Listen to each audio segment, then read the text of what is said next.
Hey y'all, welcome back to my channel.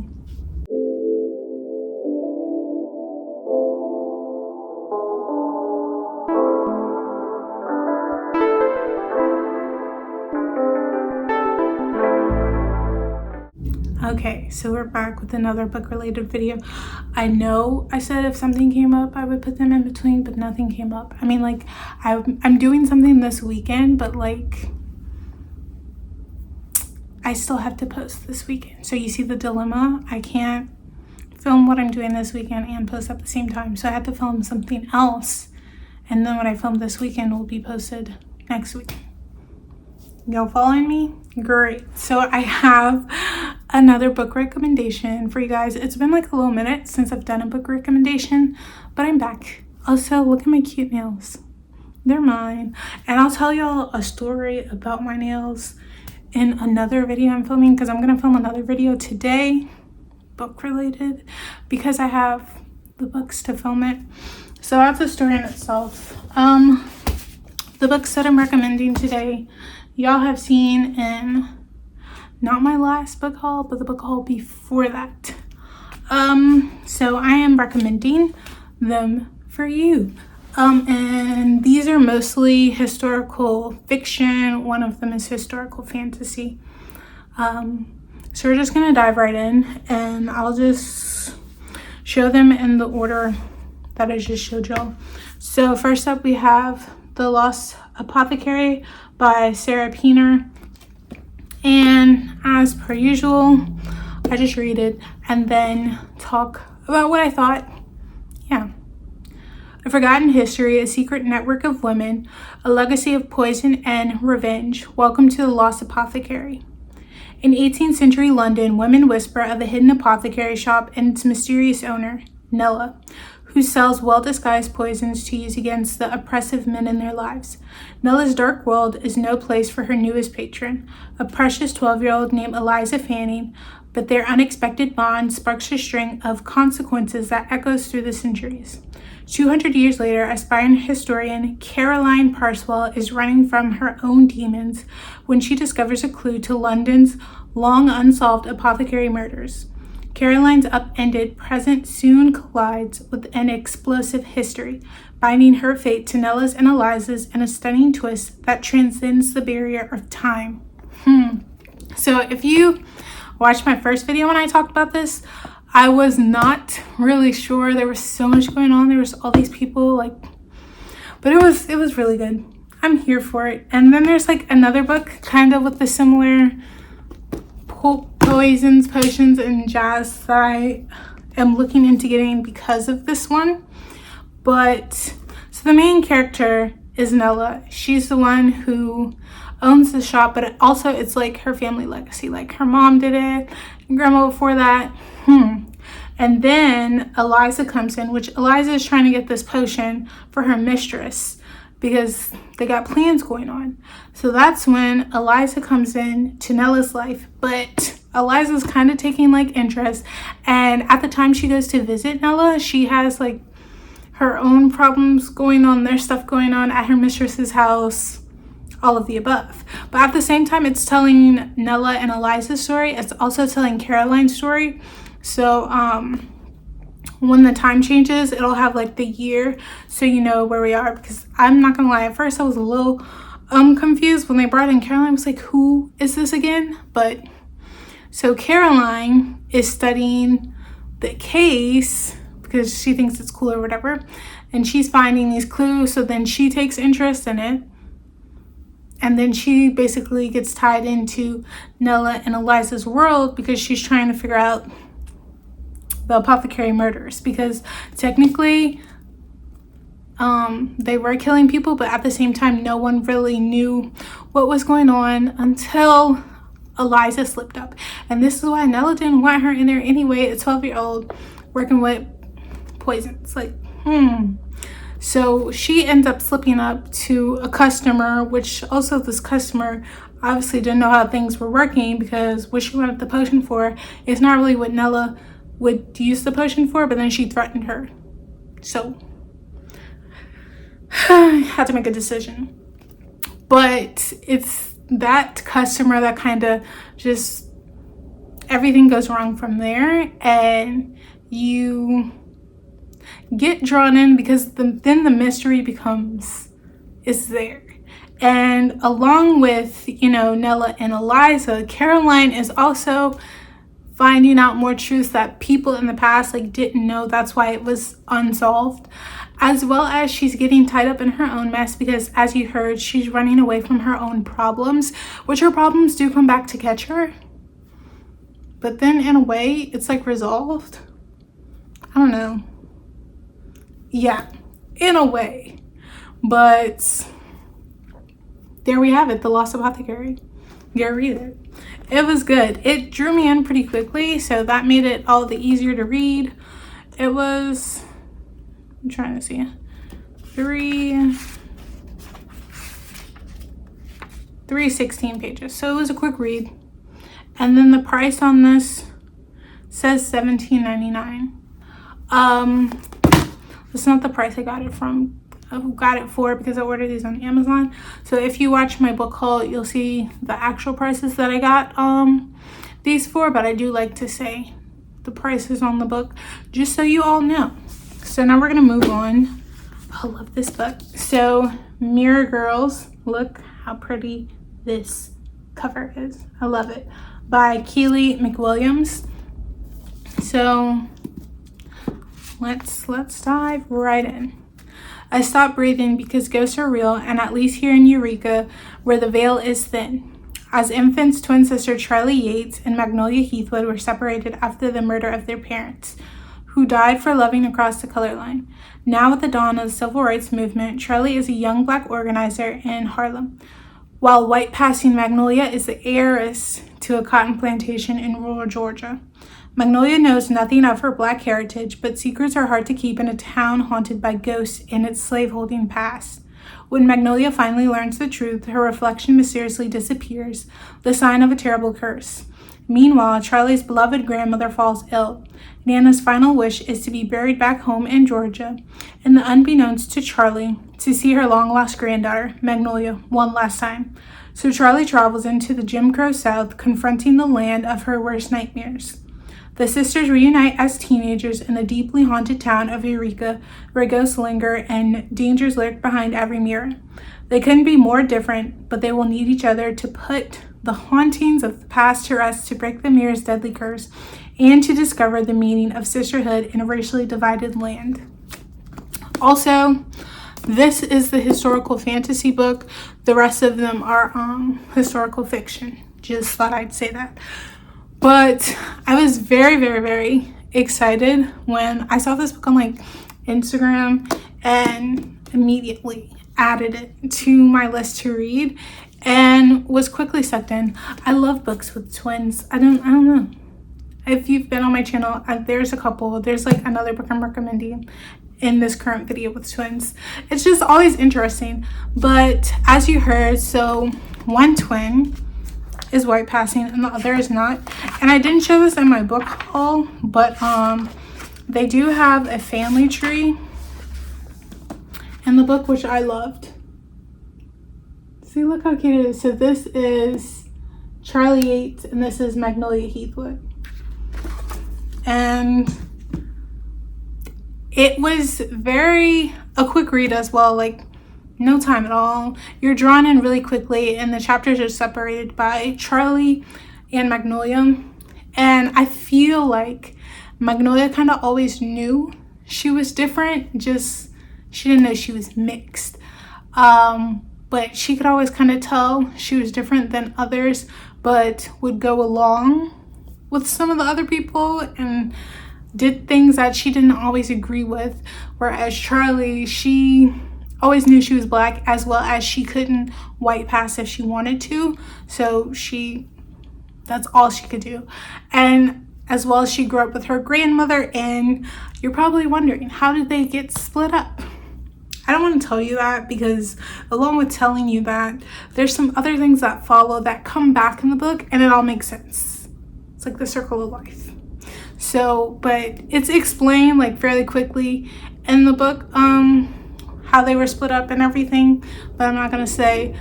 But Charlie ends up living with they both end up living with their grandmothers, just grandmothers on different sides. So Charlie lives with the grandmother on their mom's side, and then Magnolia lives with the grandmother on her dad's side, because the whole thing was Charlie and Magnolia's mom was a house slave, but their dad fell in love with her anyway and then had them. And I forgot who came out first, but I know it was like a big thing when Magnolia came out of her, because she was, so white they couldn't even tell, and that became a whole thing. But sorry y'all, I'm trying to get comfortable right here. But the Magnolia's grandmother, the white grandmother, lied to her about her mother, had like a picture of this Spanish woman up there. So poor little Magnolia was living a lie, and she didn't even know it, again, until Charlie's grandmother becomes ill. There's the circle of life goes back to that, because it all makes sense. And her whole plan, though, was for the sisters to meet, because twins are supposed to be together. That circle of life as well. And it kind of happens on a whim. Charlie finds out about her sister like on her grandma's deathbed, and then it's like she was kind of comfortable living life with just her grandma as an only child. Like, she wasn't trying to get into any of that. But as she moves around in this town, she starts to discover things about her past that she did not know. She does finally meet her long lost twin sister, and then it becomes kind of one of those lessons where, do you actually know yourself, and what side are you going to choose? Because Magnolia was tasked with being white passing, but at the same time she is black, she's mixed. So what side are you going to choose? And it's not like you only have to choose one side, but for the purpose of the book, it's choosing the side that's true to yourself. Period. I killed that. Mirror Girls. That made perfect sense.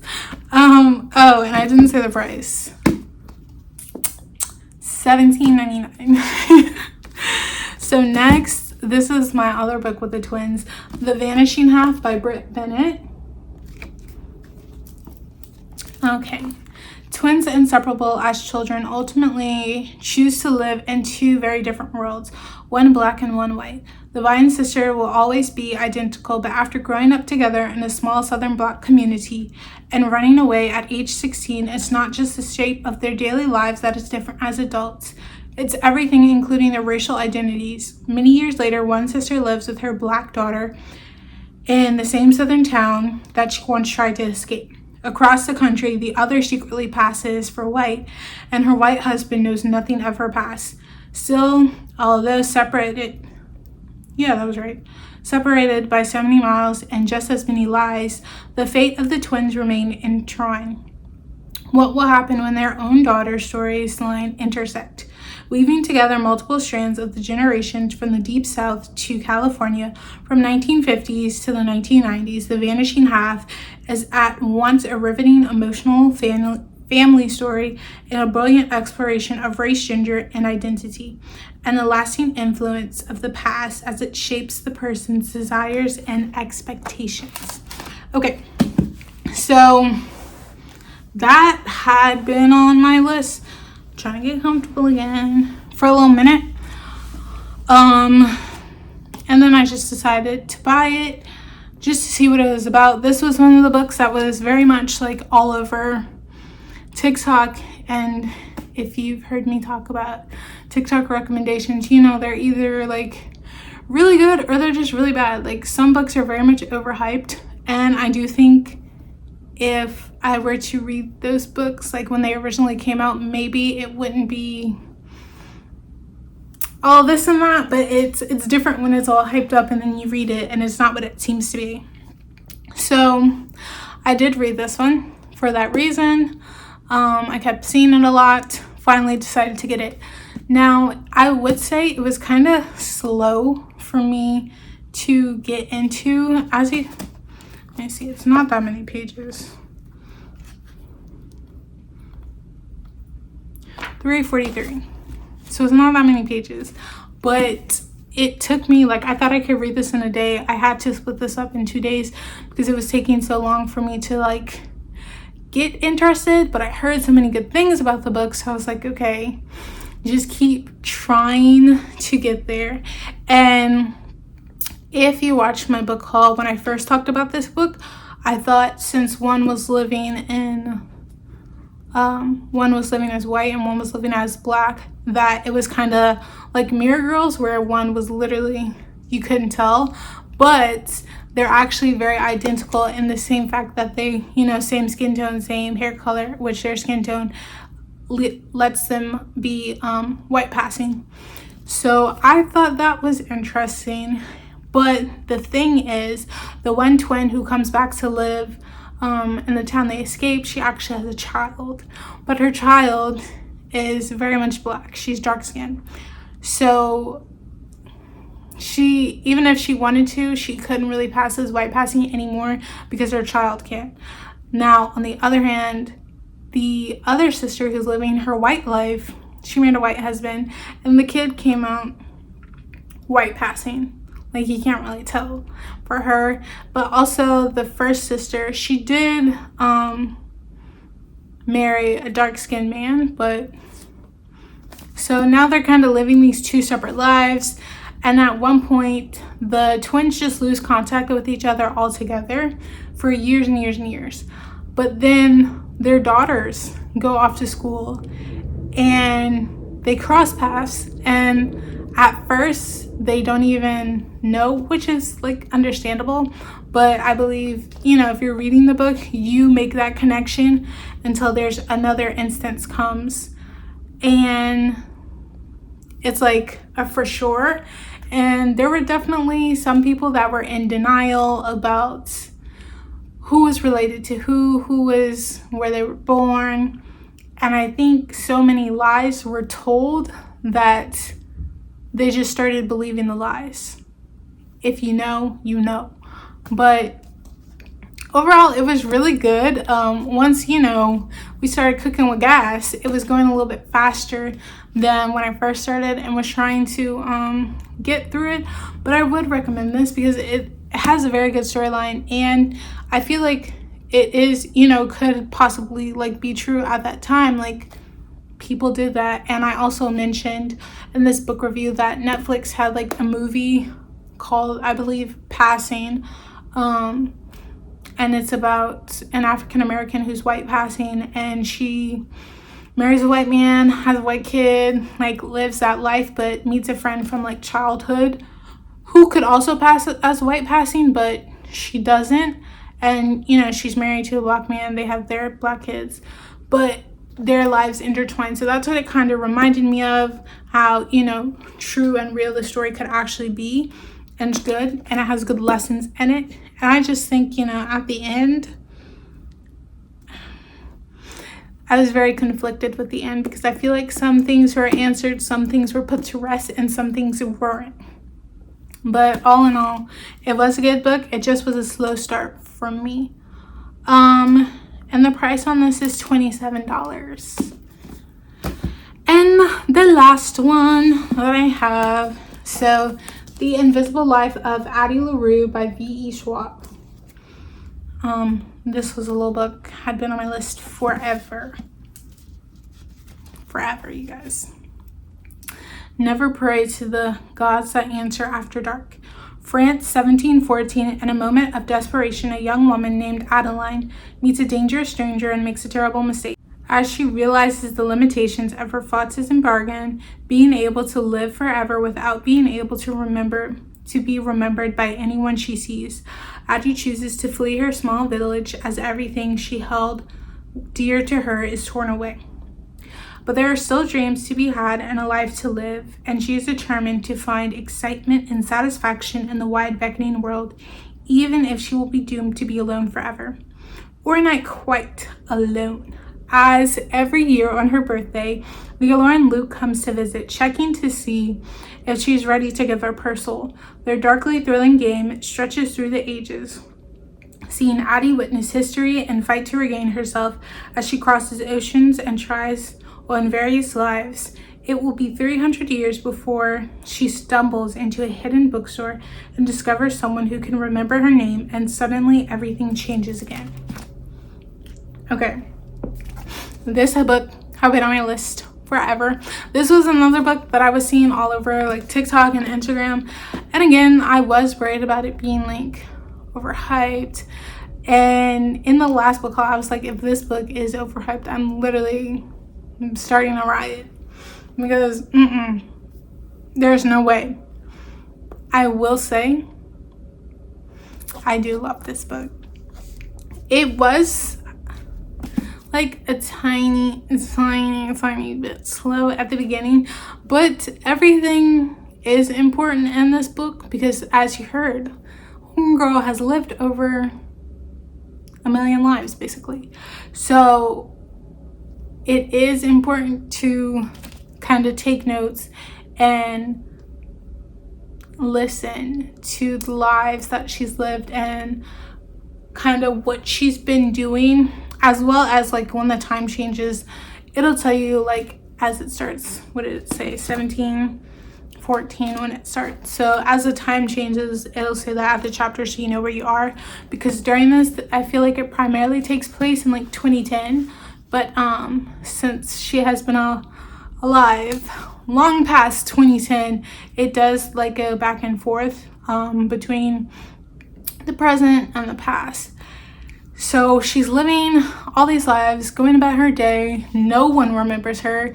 She can't even like buy rooms to stay in because they do not remember her. Like they'll come back later and they don't remember her.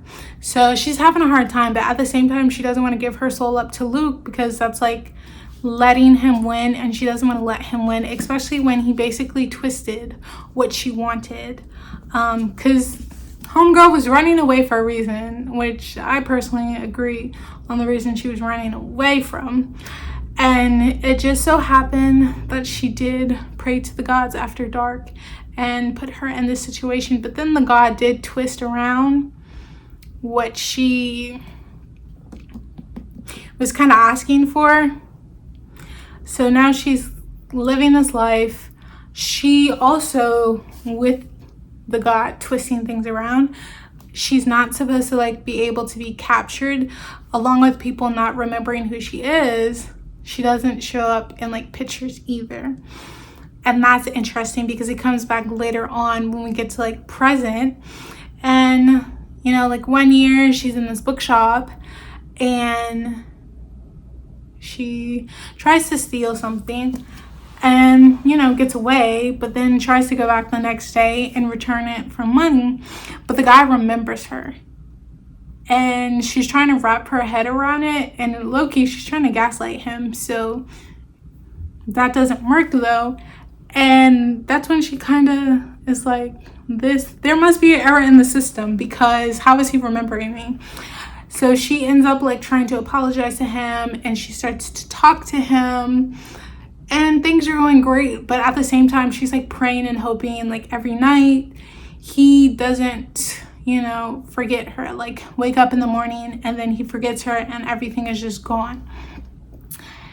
But then something is revealed which makes sense on why he can remember her. And when I tell you, it's mind-blowing, because I didn't see that coming, and I feel like it makes the book, it makes it. And I'm trying not to say the end, because the end is where it was getting good. It was very juicy at the end. But after like finding out how he can remember her, she finds out some interesting details, and it kind of takes off from there, as well as like remembering her story, because he's really the only one that, you know, knows her story, knows her. And she doesn't consider Luke anybody, because Luke is just trying to get her soul, and that's about it. but he has like an infatuation with her and literally wants to keep her forever, but she hates him. And she does something that's stupid, but also sweet.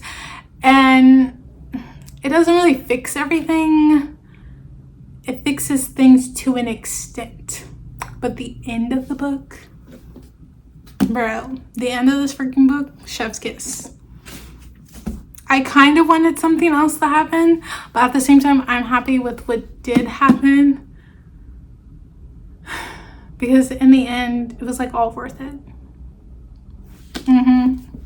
So y'all can go read this book. It was there. And this was like the thickest of my books. It was 444 pages. And then the price, $26.99. And those are all of my books that I have to recommend for you guys. Historical fiction, historical fantasy. Go read them. Go spend your money. But look for the sales, because that's what I do. And save your money. But I'll just show you all these books one more time. So The Invisible Life of Addie LaRue by V.E. Schwab. The Vanishing Half by Bennett. Mirror Girls by Keely McWilliams. And lastly, The Lost Apothecary by Sarah Piener. And those are all of my books until the next video that I will be filming for you guys this weekend. It'll be good. So yeah, I'll just see y'all next weekend. If you like this video, please give it a thumbs up. If you'd like to see more, please hit the subscribe button down below. Peace and blessings, my loves.